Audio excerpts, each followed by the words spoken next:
Howard Phillips Lovecraft a Clifford Martin Eddy. Hluchý, němý a slepý. Krátce po poledni 28. června 1924 zastavil před Tenrovým domem vůz doktora Morehouse a vystoupili z něj 4 muži. Kamenná stavba, dokonale udržovaná a svěží, stála nedaleko silnice a kdyby nebylo bažiny, která se za ní rozprostírala, nenesla by ani nejmenší stopy čehosi zlověstného. Ještě ze silnice bylo přes upravený trávník vidět sněhobílé vstupní dveře. A když se doktorova skupinka přiblížila, bylo vidět, že těžký portál zeje do kořán. Zavřená byla jen síťová výplň. Blízkost domu uvrhla všechny 4 muže do jakéhosi nervózního ticha, protože to, co se v něm ukrývalo, si uměli představit jen s neurčitou hrůzou. Tato hrůza však výrazně polevila, když průzkumníci zřetelně uslyšeli klapot psacího stroje Richarda Blakea. Před necelou hodinou z toho domu vyběhl dospělý muž, bez klobouku, bez kabátu a s křikem, přičemž se skácel u dveří svého nejbližšího souseda, vzdáleného půl míle, a nesouvisle blábolil cosi o domě, tmě, bažině a pokoji. Když doktor Morehouse zjistil, že toto zběsilé, slintající stvoření se vyřítilo z domu starého Tenra na okraji bažiny, nepotřeboval už nic dalšího, aby začal horečnatě jednat. Tušil, že se něco stane, když ti 2 muži obsadili ten prokletý kamenný dům. Muž, který uprchl, a jeho pán, Richard Blake, bostonský spisovatel a básník, génius, který šel do války s veškerou bdělostí a ostrými smysly. A domů se vrátil ve stavu, v jakém byl nyní. Stále uhlazený, ač napůl ochrnutý. Stále se zpěvem kráčející mezi obrazy a zvuky živoucí fantazie. Ač navždy odříznutý od fyzického světa. Hluchý, němý a slepý. Blake si liboval v prapodivných tradicích a děsivých narážkách na dům a jeho bývalé obyvatele. Tento starodávný a přízračný folklor byl pro jeho fantazii pramenem inspirace, v jehož užívání mu nebránil dokonce ani jeho tělesný stav. Usmíval se nad varovným proroctvím pověrčivých domorodců. Teď, když jeho jediný společník uprchl v záchvatu panické hrůzy a on zůstal sám zcela bezmocný v domě s tím, co onu hrůzu způsobilo, měl Blake k úsměvům a pobavení podstatně méně příležitostí. Tak alespoň uvažoval doktor Morehouse, když se zamýšlel nad oním uprchlíkem a vydal se navštívit bezradného muže přebývajícího v domě, aby mu pomohl celou záležitost objasnit. Morehouseovi byly stará fenhamská rodina a doktorův dědeček byl jedním z těch, kteří v roce 1819 spálili tělo poustevníka Simeona Tenra. Ani po takové době se zkušený lékař neubránil mrazení v zádech z toho, co bylo o tomto upálení zapsáno. Z naivních závěrů, které neznalí venkované vyvodili z nepatrných a bezvýznamných odlišností na těle zemřelého. Věděl, že toto mrazení je hloupé, protože drobné kostěné výčnělky na přední části lebky nemají žádný význam a často je lze pozorovat u mnoha holohlavých mužů. Mezi 4 muži, kteří nakonec pod vedením doktora Morehouse odhodlaně zamířili k tomu odpornému domu, docházelo k neobyčejně ustrašené výměně mlhavých legend a polohlasem vyprávěných útržků zvěstí, předávaných od zvědavých babek. Legend a náznaků, které se zřídka kdy opakovaly a téměř nikdy nebyly důsledně porovnávány. Sahaly až do roku 1692, kdy na šibeničním vrchu v Salemu zahynul při čarodějnickém procesu jeden z Tenrů, avšak nebyly příliš konkrétní až do doby, kdy byl v roce 1747 postaven onen dům, ačkoliv kolmo stojící přístavba byla postavena později.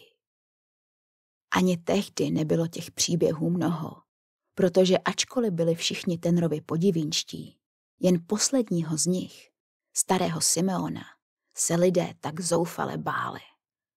Zděděný dům rozšířil o další přístavbu a všichni si šeptali, že opravdu strašlivě, a zazděl okna jeho východní místnosti, jejíž východní stěna byla orientována do bažiny.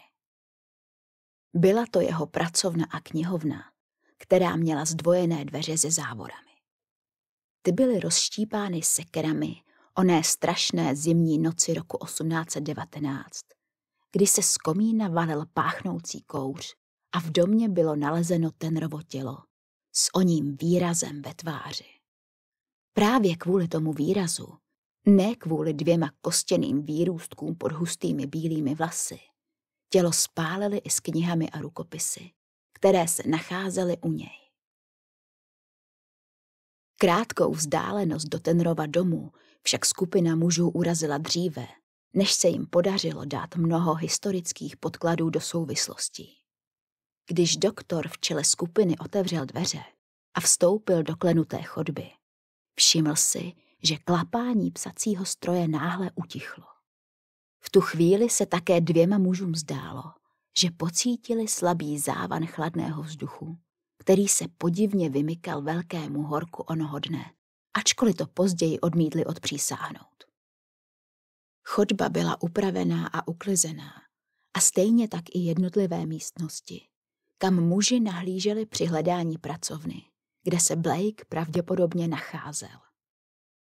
Spisovatel si svůj dům zařídil s vytříbeným koloniálním vkusem a přestože neměl žádnou pomoc, kromě jediného sluhy, podařilo se mu ho udržovat ve stavu chvályhodného pořádku a úhlednosti. Doktor Morehouse vedl své muže z místnosti do místnosti doširoka otevřenými dveřmi a klenutými chodbami, až nakonec našel knihovnu nebo pracovnu, kterou hledal. Krásný, na jih orientovaný pokoj v přízemí, který sousedil s pracovnou kdysi obávaného Simeona Tenra.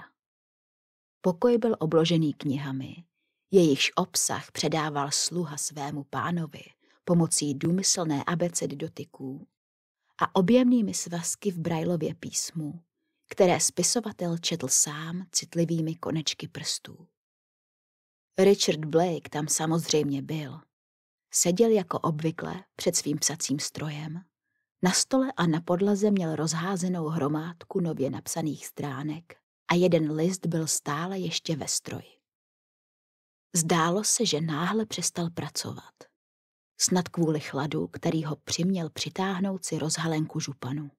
A hlavu měl otočenou ke dveřím prosluněného sousedního pokoje, způsobem zcela neobvyklým pro člověka. Jehož chybějící zrak a sluch vylučují veškeré vnímání vnějšího světa. Když se doktor Morehouse dostal blíž a přešel k místu, odkud viděl spisovateli do tváře, zbledl a pokynul ostatním, aby zůstali stát. Potřeboval čas, aby se trochu uklidnil a rozptýlil jakoukoliv možnost ohavného klamu.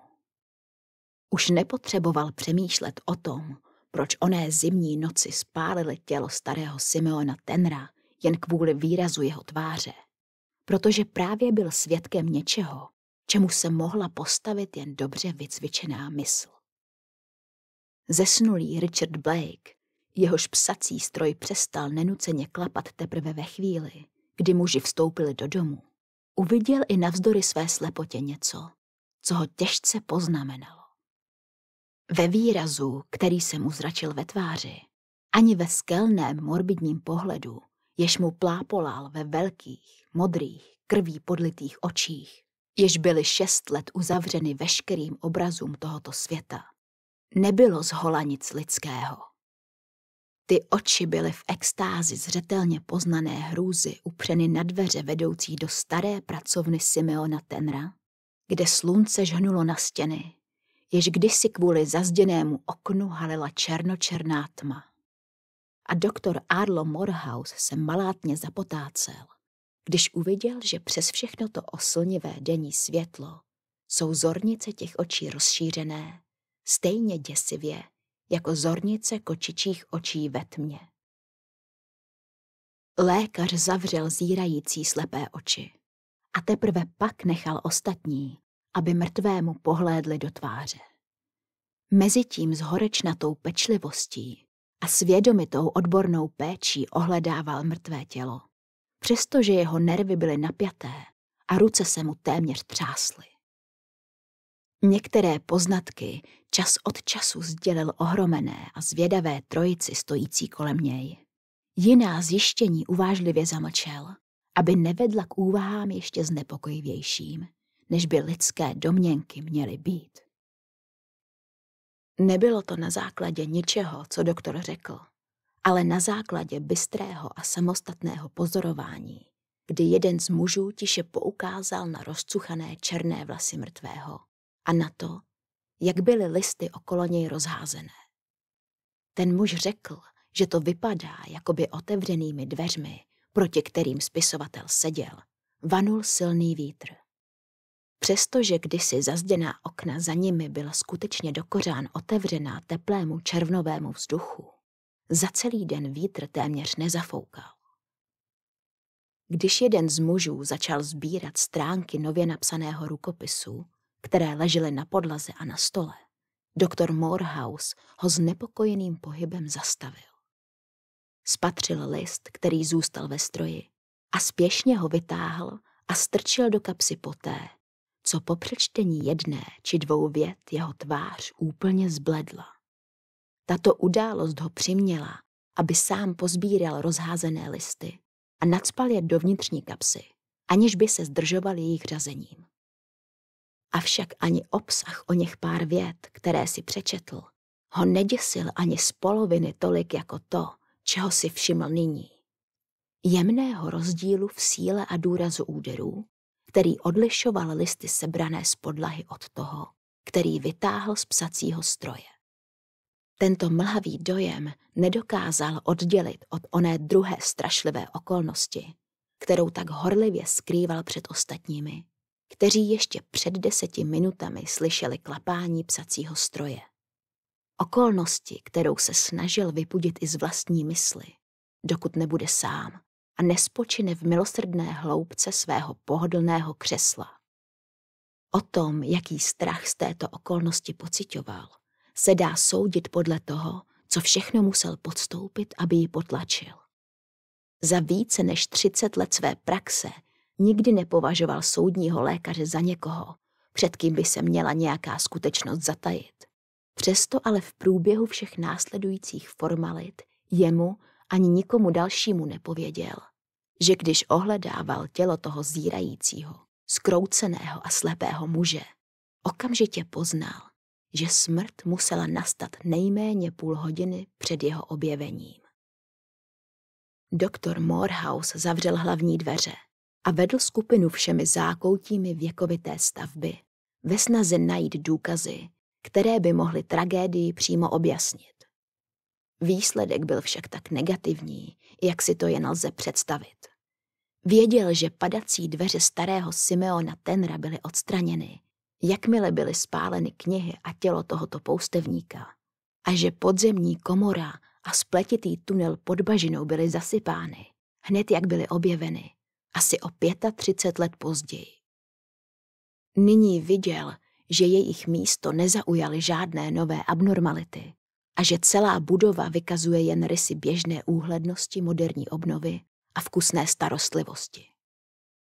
Zatelefonoval šerifovi do Fenhamu a okresnímu soudnímu lékaři do Bayboro a čekal na příjezd prvního z nich. Šerif trval na tom, aby 2 z mužů vystupovali jako jeho zástupci do té doby, než přijede soudní lékař. Doktor Morehouse, znalý rozpaků a marnosti při jednání s úředníky, se neubránil křivému úsměvu, když sám odjížděl s vesničanem. V jehož domě se stále nacházel uprchlý Blakeův služebník. Našli ho mimořádně zesláblého, ale při vědomí a ve vcelku vyrovnaném stavu. Protože doktor Morehouse slíbil šerifovi, že od uprchlíka získá všechny možné informace, začal s klidným a ohleduplným výslechem, který pacient přijal v rozumném a vstřícném duchu a který byl zmařen pouze naprostou ztrátou jeho paměti. Mužovo mlčení muselo z velké části pramenit z milosrdné neschopnosti vzpomenout si na nedávné události, protože jediné, co teď dokázal říct, bylo, že byl se svým pánem v pracovně, když se mu najednou zdálo, že vedlejší místnost potemnila. Místnost, kde sluneční svit už více než 100 let nahrazuje šero kdysi zazděných oken.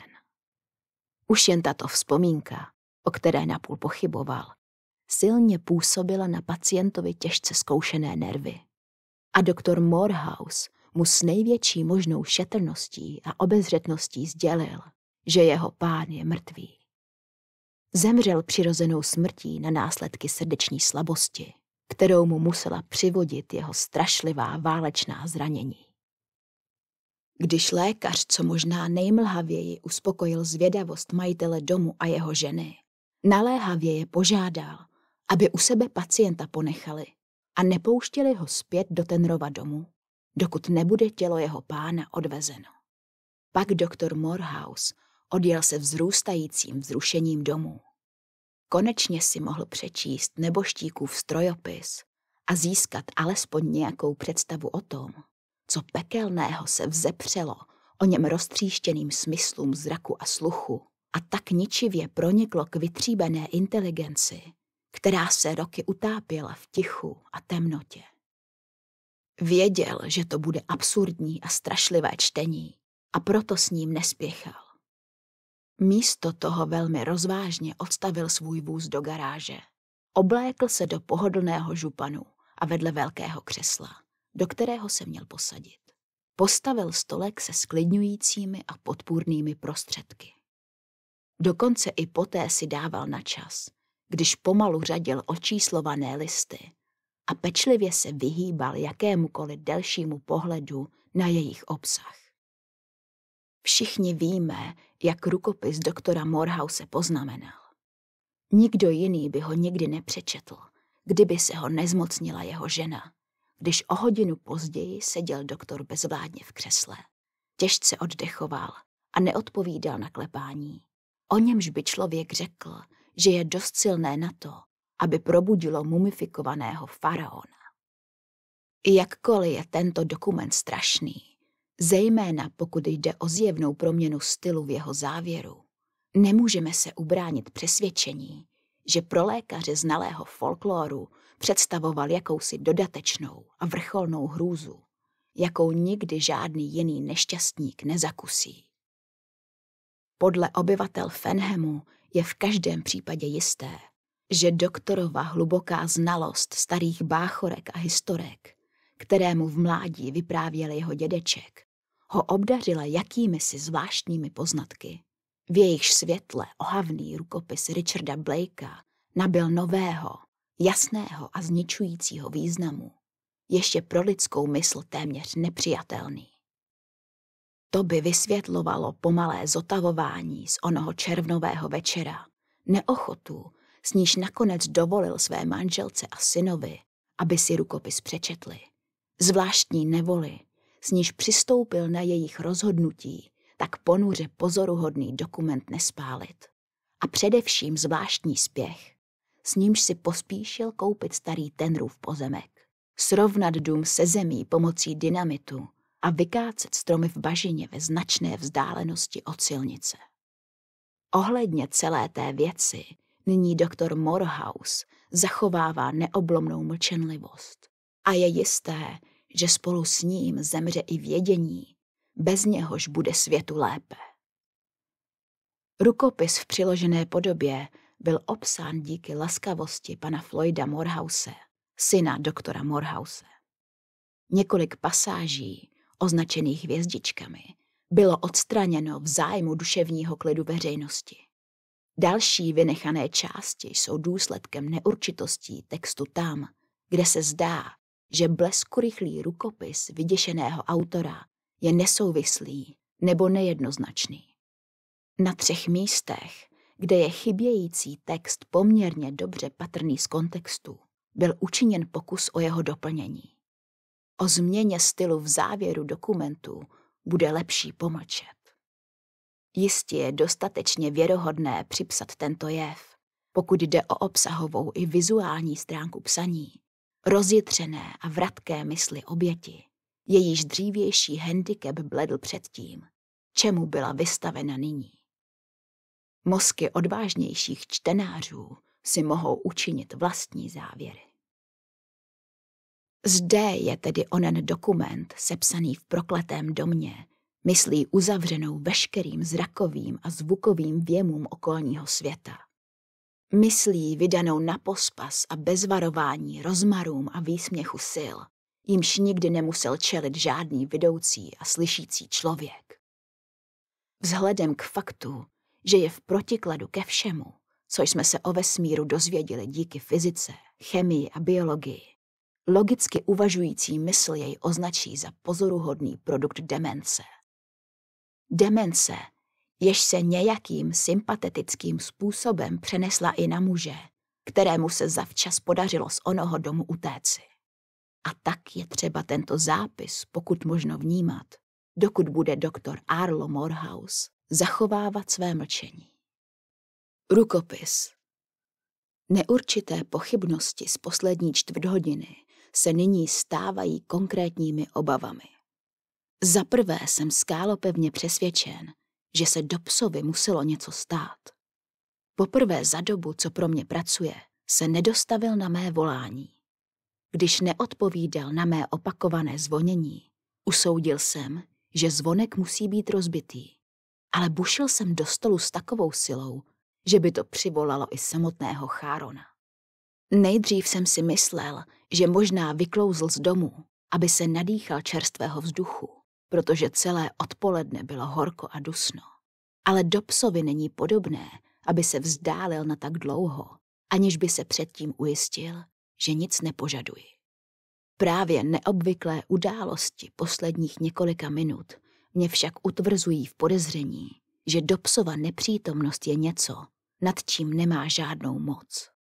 To samé dění mě podněcuje k tomu, abych své dojmy a domněnky přenesl na papír v naději, že pouhý akt jejich zaznamenání mě zbaví jistého zlověstného tušení blížící se tragédie. Ať se snažím sebevíc, nedokážu se oprostit od legend spojených s tímto starým domem. Pouhých pověrčivých báchorek pro zakrnělé mozky, kterým bych nevěnoval ani myšlenku, kdyby tu Dobbs se mnou byl. Po celá ta léta, kdy jsem byl odříznutý od vnějšího světa, který jsem znával, byl Dobbs mým 6. smyslem. Teď si poprvé od své neschopnosti uvědomuji plný rozsah své bezmoci. To Dobbs mi nahradil mé nevidomé oči, nepoužitelné uši, bezhlasé hrdlo a zmrzačené nohy. Na stole u mého psacího stroje stojí sklenice s vodou. Bez Dobbse, který ji, až bude prázdná, doplní, bude můj osud podobný Tantalovu. Od té doby, co zde žijeme, navštívilo tento dům jen málo lidí. Mezi žvanícími venkovany a ochrnutým člověkem, který nevidí, neslyší a nemluví s nimi, je jen málo společného. Může trvat několik dní, než se objeví někdo další. V osamění, jen ve společnosti svých myšlenek, znepokojivých myšlenek, které nikterak nerozptýlily věmy posledních několika minut. Tyto věmy se mi ani trochu nezamlouvají, protože stále víc proměňují prosté vesnické drby ve fantastické obrazy, které působí na mé emoce velmi zvláštním a téměř nevídaným způsobem. Zdá se mi, jako bych tento text začal psát před dlouhými hodinami, ale vím, že ve skutečnosti muselo uplynout jen několik málo minut, neboť jsem do stroje právě vložil tento nový list. Mechaničnost výměny listů, i když trvala jen chvíli, mi dodala novou sílu. Možná tento pocit blížícího se nebezpečí dokážu setřást na dostatečně dlouhou dobu, abych mohl vyprávět o tom, k čemu zde došlo. Zpočátku to nebylo nic víc než pouhé záchvěvy, trochu podobné otřesu mlaceného činžáku, když u obrubníku zadovní těžký nákladák. Ale tento dům není žádná chatrná dřevěná stavba. Možná jsem na takové věci přecitlivělý a je možné, že nechávám svou představivost, aby si se mnou pohrávala. Ale přišlo mi, že ten otřes byl silnější přímo přede mnou a mé křeslo je natočeno k jihovýchodnímu křídlu, směrem od silnice, v jedné rovině s bažinou za domem. Jakkoliv to mohl být pouhý klam, nemohu popřít, co následovalo. Vzpomněl jsem si na chvíle, kdy jsem pod nohama cítil chvění země při výbuchu obřích granátů. Na okamžiky, kdy jsem viděl lodě hnané jako třísky zuřícím tajfunem. Dům se otřásal jako dveurgarijská struska v sítech Niflheimu. Každé dřevo v podlaze pod mýma nohama se chvělo jako nějaká živá, trpící bytost. Můj psací stroj se třásl, až jsem si představoval, že jednotlivé klávesy drkotají strachem. Krátký okamžik a bylo po všem. Všechno bylo stejně klidné jako předtím. Až příliš klidné. Zdálo se nemožné, že by se něco takového mohlo stát a přesto by vše zůstalo stejné, jak bylo. I když ne tak docela stejné. Jsem hluboce přesvědčen, že Dobsovi se něco přihodilo. Právě toto přesvědčení, doprovázené o ním nepřirozeným klidem, zvýrazňuje předtuchu děsu, který se mě plíživě zmocňuje. Děsu? Ano, třeba, že se snažím sám sobě rozumně vysvětlit, že se není čeho bát. Kritici chválili i odsuzovali mou poezii kvůli tomu, co označovali za živou obrazotvornost. Ve chvíli, jako je tato, mohu upřímně souhlasit s názorem, že je až příliš živá. Na tom nemůže být nic špatného, nebo snad kouř, jen slabý, sirnatý závan, který je však pro mé citlivé chřípí nezaměnitelný. Je tak slabý, že nedokážu určit, jestli vychází z nějaké části domu, nebo sem vane oknem sousedního pokoje, ze kterého je vidět do bažiny. Dojem se rychle stává zřetelnějším. Už jsem si jistý, že kouř nepřichází zvenčí. Před očima se mi ve stereoskopickém přehledu míhají děsivé výjevy z minulosti, pochmurné obrazy dávných dnů. Planoucí továrna, hysterický křik vyděšených žen, které jsou uvězněny v ohnivých stěnách, hořící školní budova, žalostný křik bezmocných dětí, které uvěznilo zřícené schodiště, požár divadla, šílená vřava lidí, kteří se v panice probíjejí na svobodu přes žnoucí podlahy. A nad tím vším neproniknutelná mračna černého, jedovatého, zhoubného dýmu, znečišťujícího poklidnou oblohu. Vzduch v místnosti je prosycen hustými, těžkými, dusivými vlnami. Každou chvíli očekávám, že ucítím horké jazyky plamenů, jak mi dychtivě olíznou mé bezvládné nohy. Oči mě pálí, v uších mi tepe. Kašlu a dusím se, abych ze sebe dostal ty okypecké výpary. Kouř, jaký je spojen jen s děsivými katastrofami. Štiplavý, páchnoucí, metifický kouř prosycený ohavným puchem hořícího masa. Znovu jsem osaměl s tímto přízračným klidem, jež nevěstí nic dobrého. Vítaný vánek, který mi ovívá tváře, mi rychle navrací ztracenou odvahu. Je zřejmé, že v domě nemůže hořet, protože mučivý kouř se rozplynul do posledního zbytku. Ačkoliv zde větřím jako lovecký pes, nemohu po něm objevit ani stopu. Začínám si říkat, jestli jsem se nezbláznil, jestli mi léta samoty nakonec nezvrátila mysl. Avšak tento úkaz byl příliš určitý na to, abych ho mohl považovat za pouhou halucinaci. Ať už jsem duševně zdravý nebo šílený, nedovedu si tyto věci představit jinak, než jako skutečnost. A v okamžiku, kdy si je tak představím, mohu dojít k jedinému logickému závěru. Tento závěr sám o sobě stačí k tomu, aby otřásl duševní rovnováhou člověka. Připustit to znamená uznat pravdivost pověrčivých báchorek, které Dobbs shromáždil od vesničanů a přepsal, abych si je mohl přečíst citlivými konečky prstů. Nepodložených pověstí, které moje materialistická mysl instinktivně zavrhuje jako bláznovství. Kéž by mi přestalo tepat a dunět v uších. Je to, jako by mi na bolavé bubínky tloukli duet šílení, přízrační bubeníci. Předpokládám, že je to jen odezva na dusivé věmy, které jsem právě zažil. Ještě se párkrát hluboce nadechnu tohoto osvěžujícího vzduchu. Někdo je v pokoji. Jsem si tak jistý, že už nejsem sám, jako kdybych dotyčného, jehož přítomnost tak neomylně cítím, skutečně viděl. Je to docela podobný dojem, jaký jsem měl, když jsem se prodíral přeplněnou ulicí. Jasný pocit, že mě nějaké oči vyčleňují z okolního davu natolik intenzivním pohledem, aby upoutali mou podvědomou pozornost. Stejný pocit, jen tisícinásobně zesílený. Kdo? Co to může být? Konec konců, mé obavy mohou být neopodstatněné. Možná to znamená jen to, že se Dobbs vrátil. Ne, Dobbs to není. Jak jsem předpokládal, bubnování v mých uších ustalo a mou pozornost upoutal tichý šepot. A náhle si můj mozek zcela uvědomil ohromující význam toho, co se právě dělo. Vždyť já slyším. Není to jeden šeptající hlas, jsou jich spousty.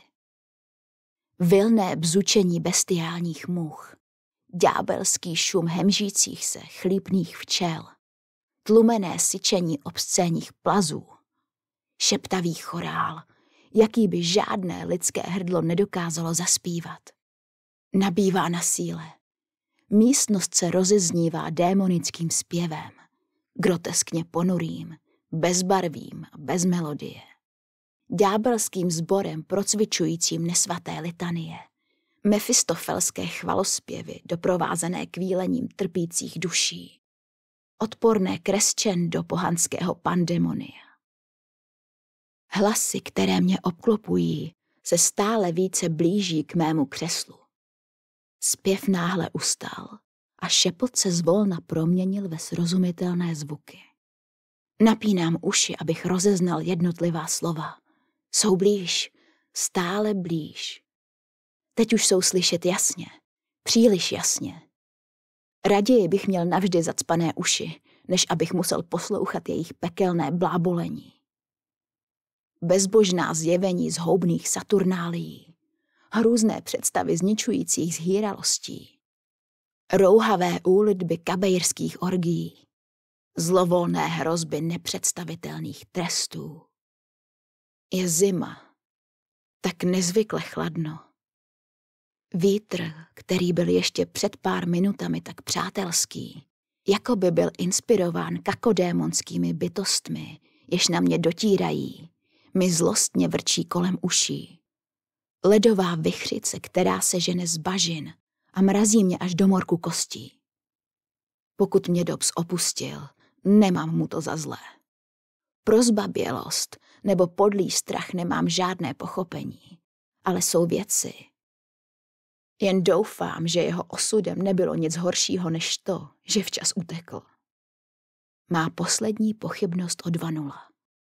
Nyní jsem dvojnásob rád, že jsem nepolevil v odhodlání zapisovat své dojmy, ač neočekávám, že někdo porozumí nebo uvěří. Poskytují mi úlevu od nesnesitelného napětí, spojeného s planým čekáním na každý nový projev psychické abnormality. Podle mého je zde možné zvolit pouze ze 3 možností. Prchnout z tohoto prokletého místa a následující trýznivé roky se snažit zapomenout. Jenže já prchnout nemohu. Podvolit se ohavnému spojenectví se silami ničemnými tak, že Tartarus by se vedle nich jevil jako rajské zákoutí. Jenže já se podvolit nechci. A zemřít. Mnohem raději si nechám tělo roztrhat na kusy, než abych si pošpinil duši barbarským handlem s vyslanci Beliála. Musel jsem si dát krátkou přestávku, abych si dýchl na prsty. Pokoj prostoupil smrdutý chlad hrobu. Obestírá mě poklidná otupělost. Musím se té malátnosti bránit. Podkopáváme odhodlání raději zemřít, než se podvolit tomu zákeřnému naléhání. Znovu přísahám, že budu vzdorovat až do konce. Do konce, který, jak vím, nemůže být daleko. Vítr je studenější než doposud, je-li to vůbec možné. Vítr plný zápachu mrtvých, živých věcí. Ach Bože, jak jsi byl milosrdný, když jsi mi vzal zrak. Vítr tak studený, že pálí místo, aby mrazil. Proměnil se v prudký, palčivý vichr. Neviditelné prsty mě svírají. Přízračné prsty, kterým chybí fyzická síla, aby mě odtáhly od mého psacího stroje. Ledové prsty, které mě strhávají do odporného víru neřesti. Ďábelské prsty, které mě stahují do bahna věčné nepravosti. Smrtící prsty, které mi zabraňují dýchat a způsobují pocit, že mé nevidomé oči musí puknout bolestí. Mrazivé špičky se mi tisknou ke spánkům. Tvrdé, kostěné hrbolky, podobné rohům. Ledový dech jakési dávno mrtvé věci líbá mé rozjitřené rty a mrazivým plamenem mi rozežírá horké hrdlo. Je tma, ne však taková, která je součástí letité slepoty. Neproniknutelná tma hříchem nasáklé noci. Černočerná tma očistce. Vidím, spes mea Christus, to je konec. Žádná smrtelná mysl neodolá síle, která přesahuje lidskou představivost. Žádná nesmrtelná duše nedokáže zvítězit nad tím, co proniklo do hlubin a učinilo z nesmrtelnosti pomíjivý okamžik. Konec? Ale kde pak? Je to jen blažený začátek.